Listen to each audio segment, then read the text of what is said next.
Друзья, пятый день в Украине продолжается война. Война, которую в России официально войну не называют, называют спецоперацией. Но, вы знаете, я смотрю на эти кадры, я смотрю на кадры с пленными, как с одной, так и с другой стороны. Я смотрю на кадры ракетных обстрелов городов.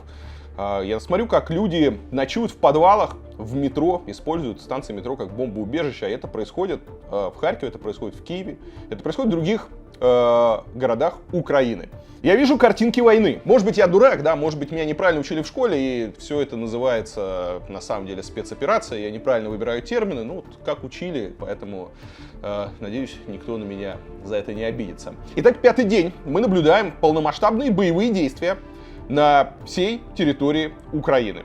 Происходят они под предлогом освобождения ДНР и ЛНР и чуть ли не всего украинского народа. С самого начала я и моя команда внимательно следим за тем, как развиваются события. Если вы вдруг все пропустили, у меня на канале вышло уже несколько роликов, посвященных ситуации в Украине. В том числе я советую посмотреть ролик про санкции и чем они грозят простым россиянам.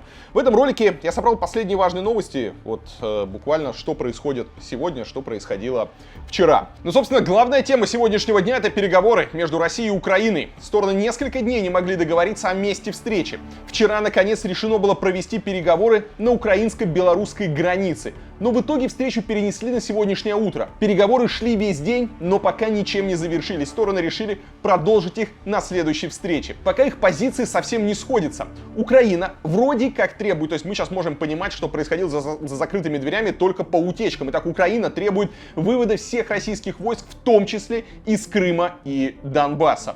Россия, наоборот, требует от Украины признать Крым частью России и независимость ДНР и ЛНР. То есть, на первый взгляд, эти требования как с одной, так и с другой стороны выглядят абсолютно неприемлемым при каком-то там равном раскладе. И непонятно, где здесь может быть компромисс. Я лично компромисса при таком раскладе не вижу. Но вроде как стороны заявляют, что удалось найти какие-то точки соприкосновения и, возможно, будет какой-то прогресс в этих переговорах. Пока непонятно ничего. И единственное, на что стоит надеяться, это чтобы как минимум восстановился огонь, чтобы прекратили стрелять, чтобы перестали летать ракеты и перестали погибать мирные жители, которые погибают каждый день.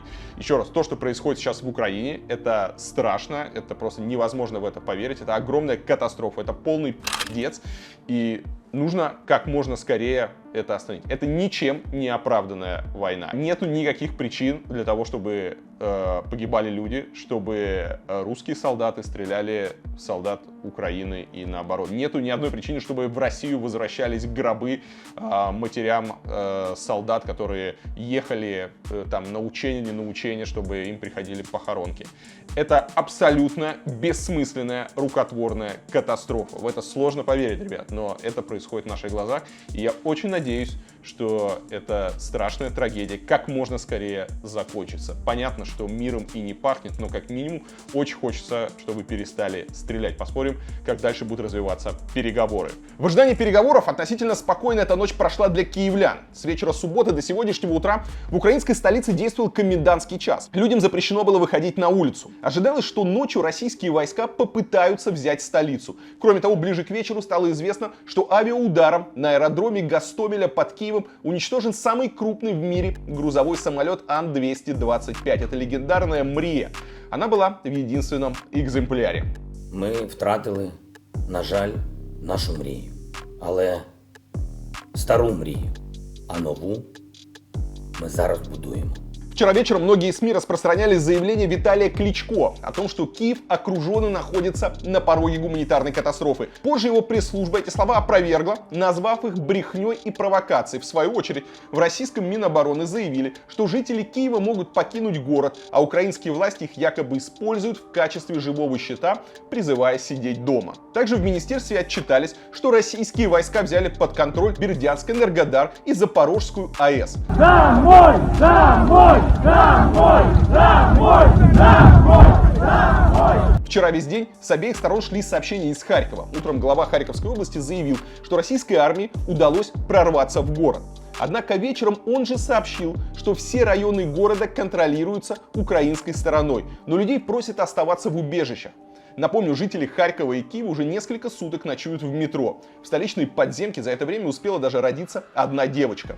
Вчера, пока весь мир ждал переговоров между Россией и Украиной, Путин успел перепугать всех вероятностью использования ядерного оружия. Он провел встречу с министром обороны Шойгу и начальником генштаба Герасимовым, где приказал привести в боевую готовность силы сдерживания российской армии. К силам сдерживания относится в том числе и ядерное оружие. Приказываю министру обороны и начальнику генерального штаба перевести силы сдерживания российской армии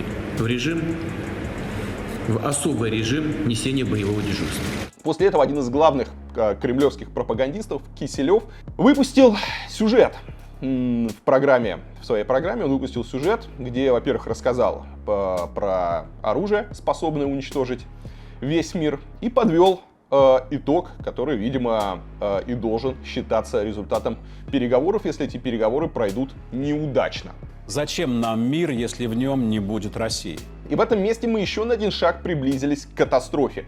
Конечно, когда ты смотришь все эти новости, когда ты читаешь эти просто безумные заявления, еще раз, мне очень сложно как-то серьезно, адекватно это воспринимать, потому что в это просто сложно поверить, что кто-то даже угрожает сегодня, понимая о последствиях, понимая, к чему это может привести, просто к уничтожению нашей планеты.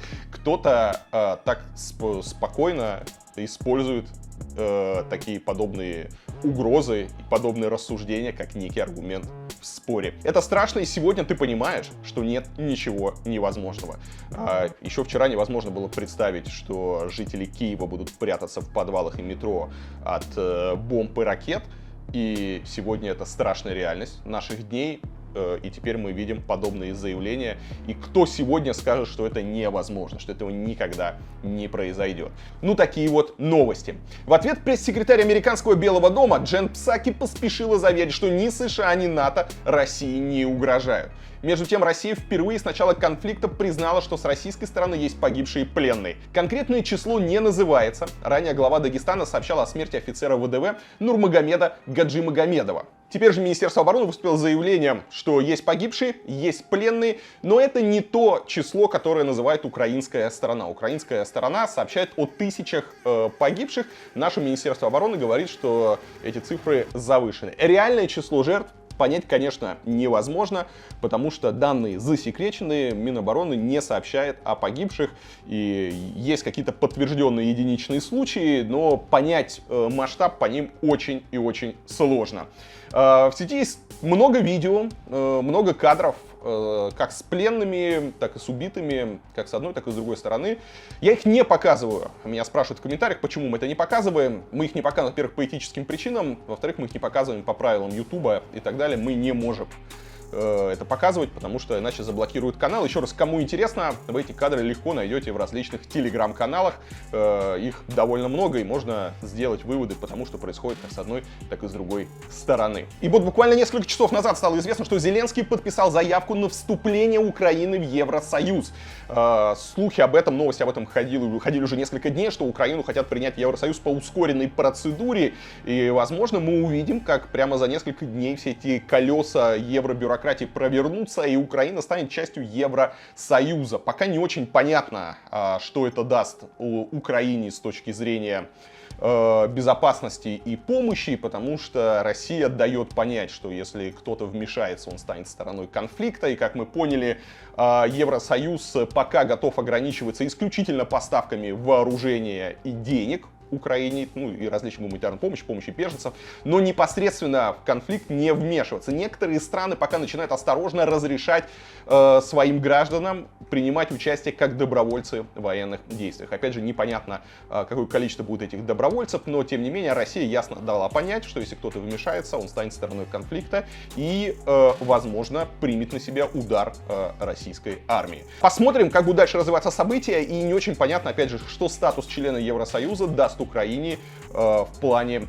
обороны и в плане помощи. За последние сутки стало еще сложнее улететь из России. Небо для российских самолетов закрыли страны Евросоюза, Европа сейчас вся закрыта, Канада, Великобритания тоже закрылись. И вчера в воскресенье, когда вот проходило окончательно все это закрытие, несколько самолетов, их прямо разворачивали на полпути. То есть был рейс Аэрофлота, который летел в Америку, в Нью-Йорк. Он развернулся над Гренландией, потому что запретили полет. Был самолет Аэрофлота, который летел во Франкфурт, и он тоже развернулся на полпути и вернулся обратно в Шереметьево, потому что Германия вчера закрыла свое воздушное пространство. Сегодня понятно, что летать на запад не получится. Закрыта вся Европа, закрыта Канада, открыта пока Америка. Возможно, я не знаю сейчас, может быть, они как-то придумают, как летать, по крайней мере, в Америку. Ну и на этом фоне начали отменять рейсы даже в те страны, которые свое воздушное пространство не закрыли, но туда просто невозможно проложить маршрут. Кроме того, Евросоюз потребовал от российских перевозчиков вернуть самолеты, которые находятся в аренде. Например, сегодня из Мексики в Хабаровск не смог улететь самолет авиакомпании Nordwind Airlines, так как ему просто аннулировали страховку. Ранее был арестован самолет Победы, который находился в Стамбуле. Ну а мир продолжает вводить новые санкции против российских компаний и чиновников. Австралия ввела санкции против Путина, Мишустина, Шойгу, Лаврова и Колокольцева. Также вчера Евросоюз заморозил все активы Центробанка России и запретил все транзакции с нашим Центробанком. Центробанк, между тем, сегодня повысил ключевую ставку до 20%. Это беспрецедентная история. Зачем это сделано? Это сделано, чтобы люди хоть как-то несли деньги в банки и не паниковали. При такой высокой процентной ставке будут большие ставки по депозитам, и сейчас, когда паника спадет, видимо, подразумевается, что люди понесут деньги в банки, это поможет как-то сбить вот эту панику, но нужно понимать, что с такой процентной ставкой нужно забыть о кредитах. Все, больше не будет кредитов, больше не будет никакой ипотеки, доступной, недоступной. Понятно, сейчас правительство говорит, что поможем, рефинансируем, еще что-то сделаем, но понятно, что не будет кредитов, не будет развития, потому что кредиты — это не только вам купить там новый телефончик, кредиты — это просто кровь для бизнеса, и, конечно, при такой процентной ставке бизнесу будет крайне сложно привлекать деньги и вообще что-то делать. В общем, пока останавливается развитие, пока непонятно, что вообще происходит. Утром курс доллара в начале торгов на московской бирже вырос до 90 рублей, курс евро до 101 рубля 19 копеек. Это новые исторические максимумы. Хотя люди, кто сейчас в панике бежит по обменникам, там курсы вообще запредельные были, 140 за доллары, 130, 150. Я не хочу это обсуждать, сами принимайте решения, но помните, да, что на волне паники многие зарабатывают, многие делают деньги и пользуются вот этим вот замешательством. Опять же, ничего вам не советую, но мне кажется, в такие ситуации важно сохранять спокойствие и не принимать какие-то критические решения на эмоциях. Вообще, кажется, в мире практически не осталось стран, которые бы не выступили против действий России в Украине. Даже Швейцария, которая не нарушала нейтралитет во время Второй мировой войны, присоединилась сегодня к санкциям Евросоюза. Точнее, президент сказал, что она планирует присоединиться. Опять же, надо смотреть, к каким санкциям присоединиться, как это будет происходить и когда. И пока единственная страна из крупных стран, я не считаю там какие-то островные непонятные государства или всякие там Абхазия, Южная Осетия непризнанные, пока единственная крупная страна, которая поддерживает Россию, можно сказать, поддерживает Россию, это Китай. Китай продолжает делать заявления, которые выглядят очень обнадеживающими для российской стороны. И Китай, видя, что для России закрываются везде двери, похоже, приоткрывает свою калиточку и говорит: идите к нам под крыло. Пока непонятно, насколько дела властей Китая будут соответствовать их заявлениям, вот этим вот порывам, но по крайней мере, Китай не делает никаких резких заявлений. А более того, некоторые китайские чиновники, СМИ и дипломаты даже оправдывают происходящее в Украине и поддерживают Россию. Так, а что с помощью Украины? Евросоюз заявил, что поставит оружие украинской армии на 450 миллионов евро. Турция закрыла проход через Босфор и Дарданеллы военным кораблям России и Украины, то есть признав этот конфликт войной. Парламент Латвии разрешил, собственно, своим гражданам участвовать в боевых действиях на стороне Киева. Кстати, удивила Грузия, которая решила не присоединяться к санкциям. На происходящее реагируют не только страны, но и иностранные организации и компании. ФИФА запретила российской сборной выступать под российским флагом, а возможные соперники России по отборочным матчам на чемпионат мира отказались от матчей. Всемирная федерация тхэквондо сообщила, что отзывает почетный черный пояс 9-го дана, присвоенный Путину в 2013 году. Против событий в Украине все чаще и громче выступают и в России. Сначала с хэштегом «Нет войне» в социальных сетях выступили российские звезды и блогеры. Затем открытые письма выпустили медики, ученые, деятели культуры, архитекторы и многие другие. Каждый день в Москве и других крупных городах проходят антивоенные шествия. И несмотря на то, что людей задерживают, несмотря на то, что у людей реально угроза там получить сутки и так далее, люди каждый день выходят. В Москве, в Петербурге там, и в некоторых других городах. Вчера, по данным ОВД-инфо, на митингах в разных городах были задержаны больше 2500 человек, в том числе 1176 в Москве. Кроме того, на Пушкинской площади поздно вечером машина с надписью «Народ, вставай, и это война» въехала в ограждение и загорелась. Впрочем, начали высказываться и в поддержку этой операции, в поддержку действий российских властей. Высказался, например, хоккеист Овечкин и боксер Поветкин. Поэтому я за президента и его решение стать на защиту простых людей. Я постарался рассказать вам обо всем самом главном, что произошло за сегодня. Но ситуация стремительно меняется. Следите за актуальными новостями в моем новостном телеграм-канале Варламов Ньюс. Мы стараемся там оперативно, проверяя информацию, рассказывать, что происходит. Подписывайтесь, чтобы ничего не пропустить. Там уже 1 000 000 подписчиков. Кроме того, у меня есть Инстаграм, я там тоже выкладываю новостные сводки. И самое важное, что происходит, в Инстаграме просто вбивайте Варламов и тоже подписывайтесь. Друзья, и еще раз хотел бы вам сказать относительно работы с информацией в эти дни. Нужно понимать, что во время подобных событий очень много противоречивой информации. Очень сложно эту информацию проверять, потому что как с одной, так и с другой стороны происходит большой поток, есть большой поток фейков, большой поток дезинформации и большой поток противоречивой информации. Вот очень показательный пример.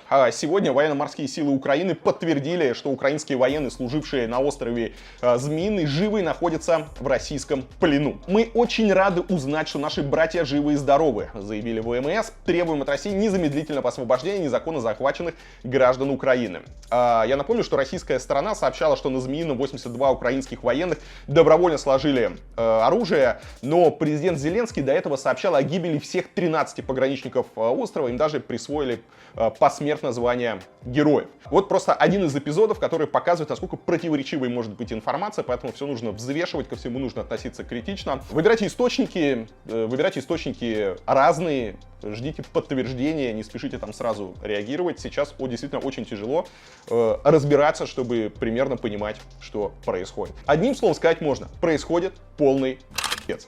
На этом все. Спасибо. Завтра обязательно увидимся. Не забудьте подписаться на мой канал, чтобы не пропускать новые ролики.